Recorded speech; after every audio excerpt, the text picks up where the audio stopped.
What is that desire? What is that burning desire you've had your whole life? What is it? So have you heard of Edwin C. Barnes? I hadn't either. But Edwin C. Barnes was really just a guy that lived in a very small town and had very little to speak of, but did have a strong desire. And that desire was to not just work with Thomas Edison, but be his partner. Problem was, he had no way to get to where Thomas Edison was. He didn't have the fare to take the train. He couldn't afford even the clothes that he needed to show up looking professional. But what he did was, he focused on what he wanted, jumped on a freight train, and he took to the front door of Edison's business, knocked and said, "Sir, I want to work with you." Well, Edison wasn't looking at him as a partner at that point. He was dressed poorly. But instead, he looked at him and he said, "Listen, you can come and get a job in the back room, errand boy style." And Barnes said, okay. But every time he went to work, all he was thinking about was what his desire was. And it was to be a partner with Thomas Edison,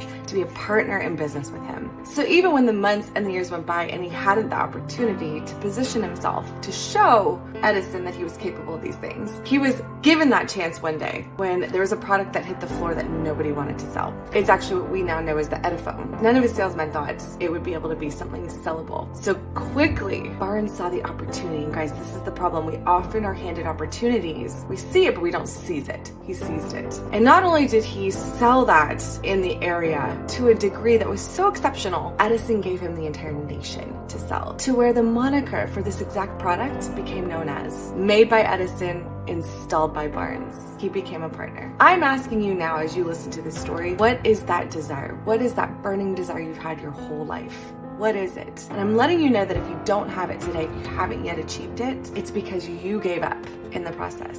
Some kind of opposition, something showed up, like Barnes's days just running errands and doing menial work made you feel like it wasn't worth it, or you were never gonna get there. And I'm letting you know that that's your middle story. And everybody has a middle story, and that's the middle story that takes you to the very thing that you've wanted your entire life. So to give up now is to give up on your entire story. Don't give up. Don't give up. Be like Barnes. Keep that thing that you're after in the extreme focus of your mind and go for it. And I'm letting you know that if I can do this as just about a nobody on planet Earth, no more different than Barnes, so can you.